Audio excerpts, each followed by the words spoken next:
सबसे पहले तो मुखिया जी आपको ये भारत न्यूज़ में आपका स्वागत है। और अभी देखा जा रहा है कि जिस तरह से आप जो है दिवड़ा पंचायत में जो है और जिस तरह से जनता दरबार लगा रहे हैं एक तरह से, और ये जो है आपका कार्यकाल जो है जिस तरह से कर रहे हैं, और ये सप्ताह में कितने दिन करते हैं? देखिए, मैं सबसे पहले तो आपको धन्यवाद देता हूं और मैं दिवड़ा धनी की इस पवित्र धरती पे आपके चैनल सहित आपको शुभकामनाएं देता हूं और आपके चैनल और आपके उज्जवल भविष्य की कामना भी करता हूं। सबसे पहली बात तो मैं कोई मुखिया के तरीके से काम नहीं करता हूं।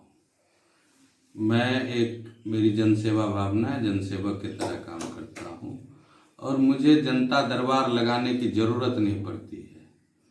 कारण मेरे समाज के, मेरे पंचायत के जो भी मेरे देवतुल्य जनता है उनको पता है मैं जहाँ जाता हूँ वहीं दरबार लग जाता है।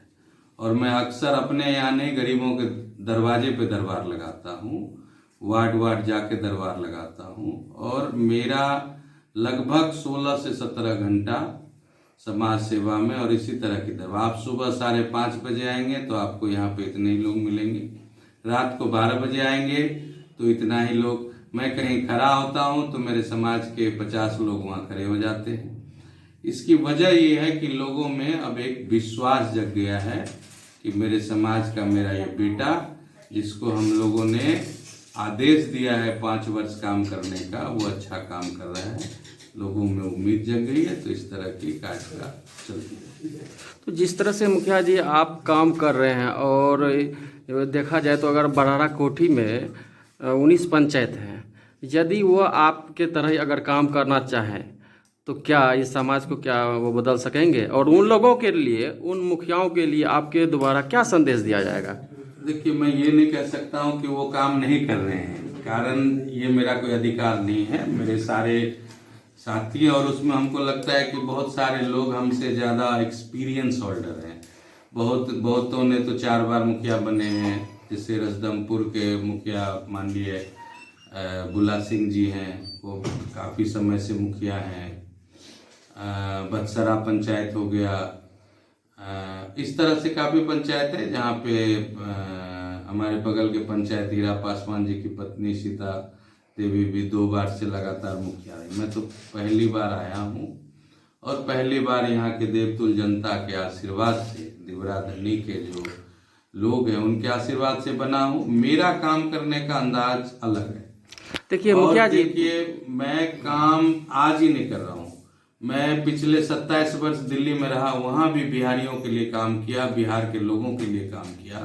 बिहार वासी को वहाँ कोई भी सुविधा की जरूरत हुई तो उनकी आवाज़ भी मैंने दिल्ली में उठाया।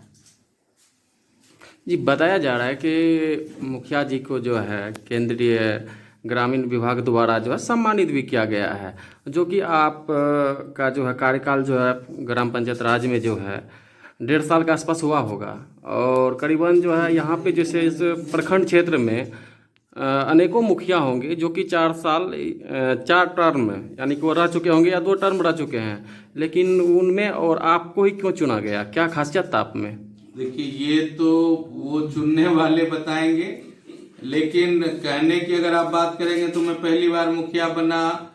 19 पंचायत के मुखिया संघ का अध्यक्ष भी उन्होंने हमें सबने मिलके चुना और उन्होंने हमें कोई ऐसी खासियत देखी होगी, इसलिए अपने प्रखंड का माननीय मुखिया जी लोग जो है हमारे 19 पंचायत के, मैं उनको कोटि कोटि नमन करता हूं, उनको धन्यवाद देता हूं कि उन्होंने मुझ में शायद ऐसी शक्ति देखी। उन्होंने लगा कि ये काम करने वाले हैं तो हमें अध्यक्ष चुना और उन लोगों के वजह से ही, दिवड़ा के देवतुल जनता के वजह से आज मैं राष्ट्रीय स्तर पे राष्ट्रीय मुखिया सरपंच संघ का राष्ट्रीय वरिष्ठ पदाधिकारी, वरिष्ठ उपाध्यक्ष हूँ और मैं पूरे देश का संघ का प्रभारी भी हूँ। और मैंने कोरोना काल में भी बहुत काम किया अपने पंचायत में, गरीब कल्याण की काम करी है और बहुत लगनशीलता से काम कर रहा हूँ। ये संवाद ग्रामीण विकास मंत्रालय या जो सोसाइटी महाराष्ट्र राज्य द्वारा जो बाबा साहब भीमराव अंबेडकर साहब के नाम पे जो महाराष्ट्र सरकार में जो कोऑपरेटिव चल रही है, उनके ज्वाइंट एडवेंचर में ये सर्वे किया गया और उत्कृष्ट कार्य के लिए मुझे ये पुरस्कार पुरस्कार से सम्मानित किया गया। जी, एक मुखिया जी, एक प्रस्ताव है, आपसे भी एक कहना चाहेंगे। जिस तरह के हम लोग एक मीडिया हैं, और मीडिया के अभी जिस तरह से देश और राज्य में जो जूझ रहा है मीडिया प्रेस, जिस तरह से, और आप देख भी रहे होंगे सोशल मीडिया प्लेटफॉर्म से या प्रिंट मीडिया, इसमें जंग छिड़ी हुई है। और कहीं ना कहीं जैसे कि लग रहा है कि मनीष कश्यप के बारे में, तो उसमें आपका क्या राय है? देखिए, सबसे पहले तो मैं सोशल मीडिया से भी जुड़ा रहता हूँ, न्यूज़ चैनल से भी जुड़ा रहता हूँ। मैं अभी भी बड़े दावे के साथ कहूँगा कि आज जो देश की उन्नति, जो देश जो तरक्की कर रहा है, इसमें बहुत योगदान आपके मीडिया जगत का है, चाहे वो सोशल मीडिया के जब माध्यम से हो। और मुझे बहुत खुशी होती है, बड़े हर्षोल्लास के साथ मैं कहना चाहता हूँ कि आज छोटे छोटे चैनल के माध्यम से, चाहे यूट्यूब के यूट्यूबर हैं या जो भी सोशल मीडिया पे पत्रकार भाई हैं मेरे, जिन्होंने ये कार्य शुरू किया है, लोगों में इतनी जागृति हुई है कि आप अगर एक छोटा सा भी मामला होता है समाज में, छोटी एक्सीडेंट हो जाती है, मान लीजिए रोड एक्सीडेंट होता है, तो लोग इमीडिएटली मीडिया के लोगों को, आप लोगों को बुलाते हैं और उसका असर पड़ता है। गलत काम, बहुत जगह मनमानी होती थी सरकारी कार्यों में, तो आप लोग धन्यवाद के पात्र हैं। और मैं दिल से बधाई देना चाहता हूं पूरे देश के मीडिया जगत को कि आप लोगों ने देश को आगे बढ़ाने में जो क्रांति लाई है, उसके लिए आप लोग को बहुत बहुत साधुवाद देना चाहता हूं। और रही सवाल मनीष कश्यप जी के बारे में, तो ये मामला अब अदालत में है, और जब कोई भी मामला मान्य अदालत के अंदर चला जाता है तो उसके बारे में पहले कुछ बोलना उचित नहीं होता है। तो अभी जो भी हमारे न्यायालय से जो फैसला आता है उसकी जांच हो रही है, उसकी कमेटी बिहार सरकार द्वारा बनाया गया, उसके बाद दूध का दूध पानी का पानी अलग हो जाएगा। तो अभी हम कुछ बोलना ये अभी उचित नहीं होगा इस मौके पे। मेरा ये एक सवाल रहा मुखिया जी कि जैसे कि बिहारियों को जो दूसरे राज्य पलायन करते हैं, और बिहार में जिस तरह से जो नेतागिरी चल रहा है, और बिहार का जो नेता है दावा कर रहे हैं कि बिहारी को जो है बाहर में कुछ नहीं कहते हैं, ना कुछ ऐसा होता है, क्या बिहारियों को गाली नहीं दिया जाता है? देखिए, इससे बढ़िया आपको पूरे बिहार में मेरे से अच्छा कोई नहीं बता सकता है आपके चैनल को। कारण मैं करीब 27 वर्ष दिल्ली में रहा, और हम लोगों ने बिहारी शब्द ही एक गाली था। अगर कोई मध्य प्रदेश का आदमी अपने कंधे पे अंगोछा रखा हुआ है तो उसको भी कहीं के लोग बोल देते थे कि ओए बिहारी।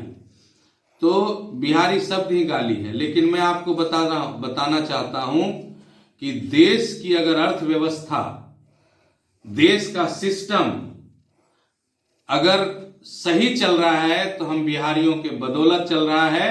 अगर हरियाणा की हरियाली है और पंजाब की खुशहाली है तो उसकी देन ये बिहारी है।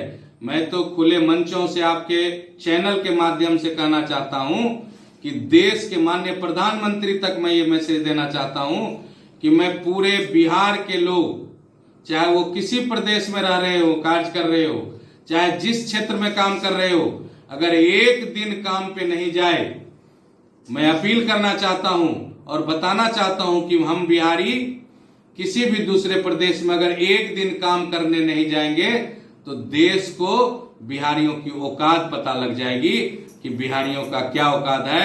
मैं दावे के साथ कहना चाहता हूं कि ट्रांसपोर्ट व्यवस्था खत्म हो जाएगी, फैक्ट्रियां बंद हो जाएगी, पानी नहीं मिलेगा, बिजली नहीं मिलेगा, अस्पताल में भी ताले जड़ जाएंगे।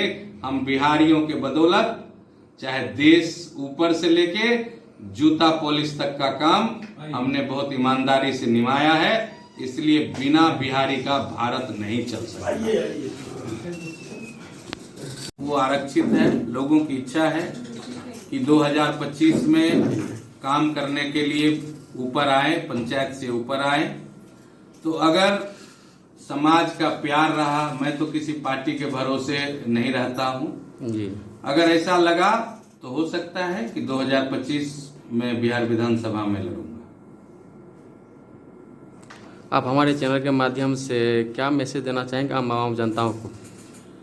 देखिए, मैं तो एक शब्द ही कहना चाहूंगा, बार बार कहता हूं ये चीज कि हम लोग अपने समय का जो जिम्मेवारी हम जनप्रतिनिधियों को हमारे जनता द्वारा, हमारे देवतुल्य जनता द्वारा जो मिली है, अगर हम उसको ईमानदारी से करें तो हमारा देश बहुत आगे बढ़ेगा। कारण आपने देखा था, हमारे बापू ने भी ये कहा था कि जब तक गांव नहीं बढ़ेगा तब तक देश नहीं बढ़ेगा। और हमारे माननीय प्रधानमंत्री आदरणीय नरेंद्र भाई मोदी भी ये शब्द कहते हैं कि जब तक गांव पंचायत आगे नहीं बढ़ेगा तब तक देश नहीं बढ़ेगा। और हम लोगों ने अब ये बीड़ा उठाया है, इसलिए हमने राष्ट्रीय स्तर पे अपना संगठन बनाया है कि गांव को आगे बढ़ाएंगे, इससे हमारा देश आगे बढ़ेगा। क्या परिचय हुआ? परिचय ठाकुर चंदन सिंह, जनसेवक, ग्राम पंचायत राज दिबरा धनी। जी बहुत धन्यवाद आपको। Thank you very much.